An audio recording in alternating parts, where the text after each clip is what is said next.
Hello and welcome to Console Cowboys. So first off, thank you to everybody who has been posting my stuff on social media, who has been retweeting it on Twitter, and liking and subscribing below. I greatly appreciate all of it. Now let's hop right into what is this video.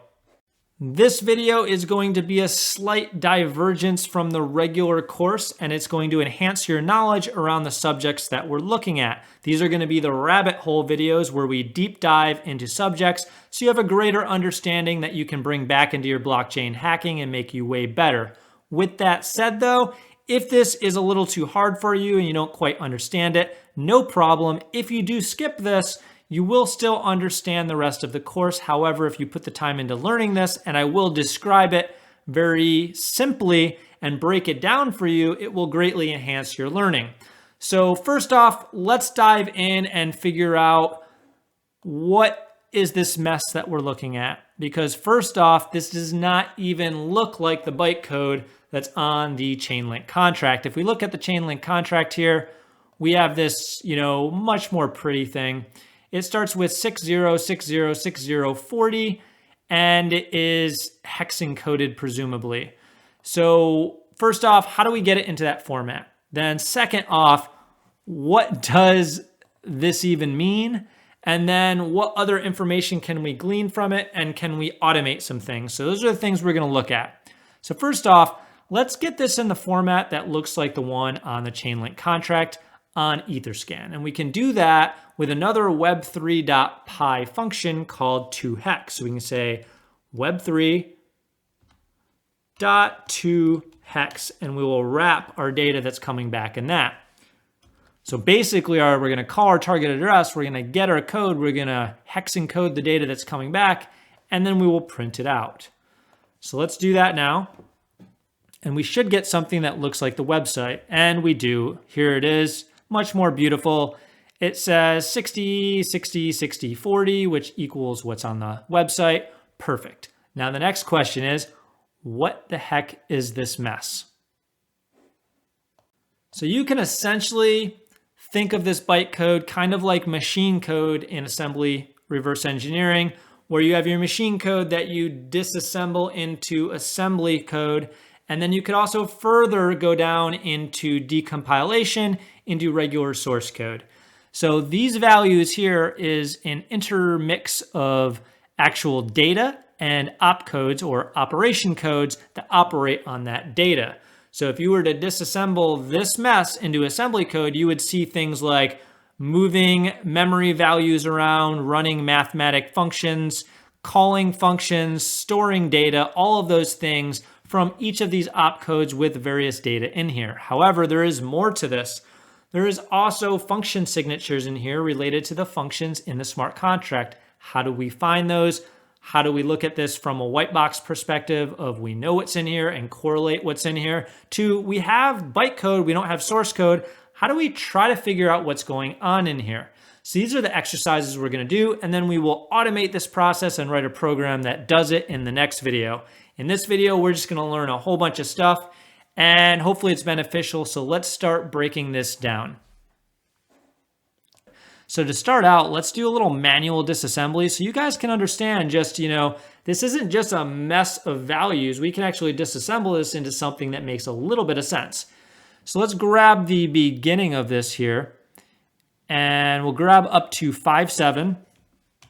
And I'm gonna paste this into another document, and then we're gonna manually disassemble this so we can understand what's going on. Now this first part here, I know what this is because this is the same format you see in a lot of the beginning of these bytecode. So we'll do that first, and then we'll grab and take a look at what's in here, and I don't know what that is, so we'll just look it up and figure it out. Now, where do we even start with this? That's the idea, right? We have 60604052. What the heck does that mean? Well, like I said, these are opcode and data within here. So let's look up the opcodes. How do we do that?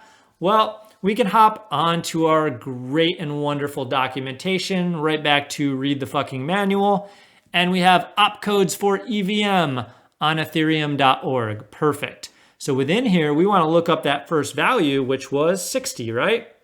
So if we look up 60, and we will see that we have a push one.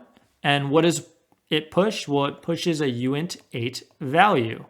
Okay, so let's put that here. We'll say push 1, and then what is it pushing for its value? Well, it's gonna push that value right after it, which is also 60. So we're gonna push 1, 60. Now, once that's pushed on the stack, we have this next part here. We have 60 again, so we know that's a push 1. And what are we pushing? Well, we are pushing the value after it, which is 40. So we'll say 40 here. And then we have a 52. So what is 52? We push these two values to the stack, and then we run a 52. So we got to look that up here. And 52 is mstore. So it's storing something, but we don't know what or how. So we look here, it says OST and value. What does OST mean? Doesn't really have any other information. So let's check out another website. So if we hop into ethervm.io, we can also get a look at what's going on. So that is the offset. That's what OST is. And we have a value. Now, where's this offset and this value coming from? Well, if you play around with assembly at all, usually when you call functions, you first push data to the stack. So that's what we did here. We pushed the offset and we pushed the value in reverse order. So we'll say mstore. And then what did we do? We pushed the value 60 at the offset 40. So that's in that reverse order there. Very simple here. We ran 60, which is push. We pushed the value 60. We ran 60 again, which is push. We pushed the value 40, and then we use mstore to grab those two values that we had pushed on and store 60 at the offset of 40 in memory. Let's take a look at this next portion of the bytecode and figure out what this is, because I don't know what this is.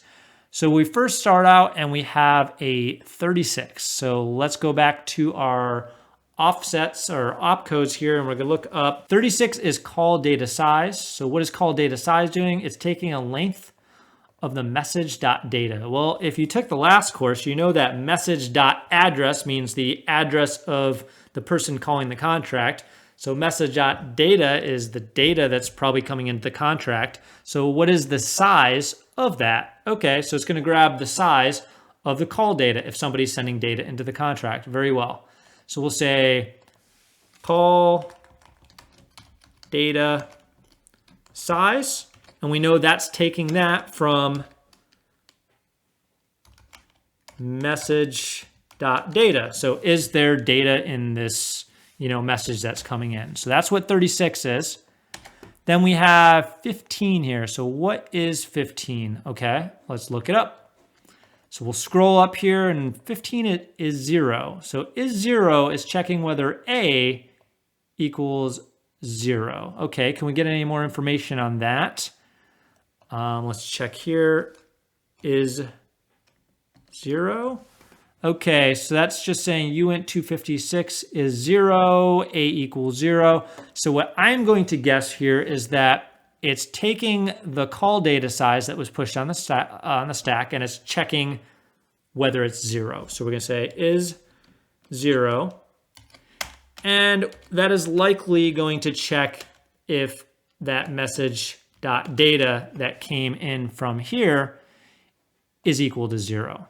And what is it going to do? Well, it's going to store probably a true or a false. So if there was data, true. If there wasn't, then, well, actually is 0 is checking if it's 0. So if there was no data, it's going to be true. If there was data, it's going to be false, as the output is generally how those types of functions work. So we'll say true or false. And that is presumably what this is going to equal to.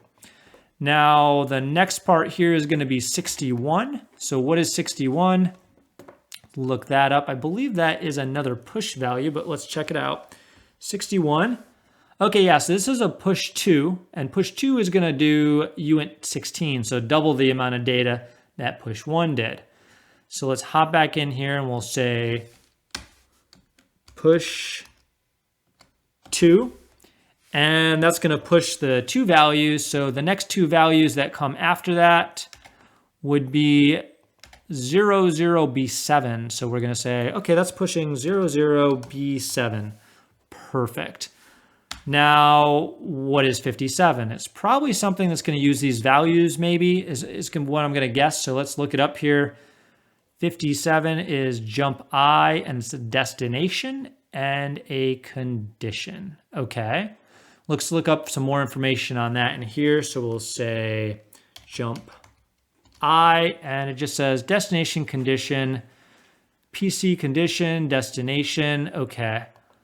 So right here, we'll put jump I, and we need a destination and a condition.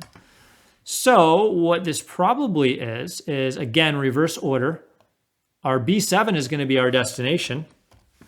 And actually, this is probably the whole data that's coming in B7, because 0, 0 is just, nothing. And our condition is actually going to probably come from this is 0, which is going to be the true or the false, which is a condition, right? So if this came back as true, it'll do one thing and go somewhere. And if it's false, it'll do something else. So it's either going to jump to this B7, or it's just going to cruise down into the next piece of code after that. So that is the process. We're not going to go through this whole thing and try to disassemble this whole thing, but that is the process of making sense of what's in here, just to give you a head start on manually disassembling things. So now let's talk about another aspect of this, and that's going to be 4-byte values that equal the name of functions. So let's hop into that and figure out how we can make sense of that. So how do we find these function 4-byte values, and how do we calculate them within here? Well, we're going to start out from some known values so we can understand what's in here. That way we can do it from a black box approach later. And we can do that by what we know already. We know that when we interacted with this interact ERC20 contract, we were calling various things such as name, symbol, total supply. So we know that if there are function ID signatures in here, some of them must be associated with these. So we can grab one of these, for example, name. And what we're going to do is we're going to go online to a KeyCac 256 hashing algorithm, which is what the Ethereum blockchain uses. It uses KeyCac 256 for a lot of its operations with hashing. And we're going to type that in here, and we're going to get back the hash. But the only part we care about as far as the hash signature would be the first 8 characters or the first 4 bytes. So the 06, FD, DE03 should do it. And if I copy this, we should be able to find that somewhere in here if this name function does exist in this contract. We know that it does as an ERC20 contract. So let me paste this here temporarily, and let's grab this whole value so that way we can search within it for the other value, just to verify that it does indeed exist in there. So I'm going to open up another tab, and I'm going to paste this in here, and then we're going to grab this value and we're going to check if it exists within the whole bytecode. So we'll say Control F, paste that in there, and it did find it right here.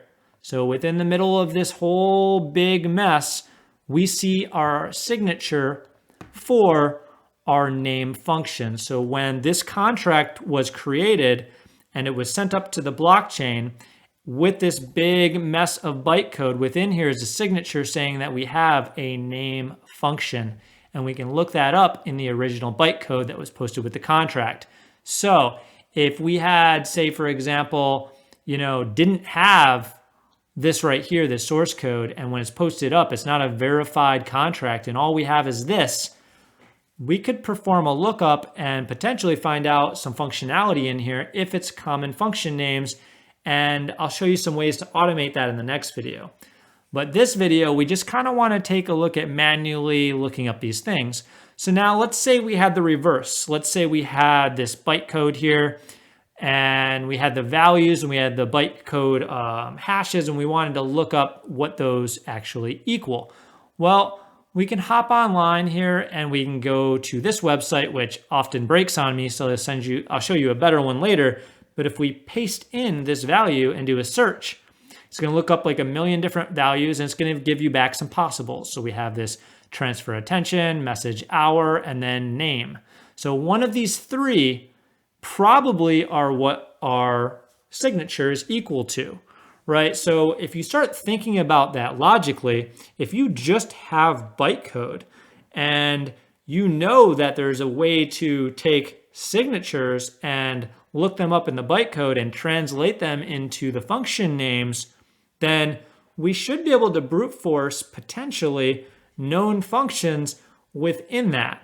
So hopefully that all kind of makes sense and I didn't lose you there. But essentially all we're doing is, we're creating a common function name. And we might not know that that exists within our bytecode, but we're able to look up online in a signature database and yeah, okay, this signature right here equals this. So it's a legitimate one and we found it within our bytecode. So it may indeed exist in this contract we don't have any kind of source code for.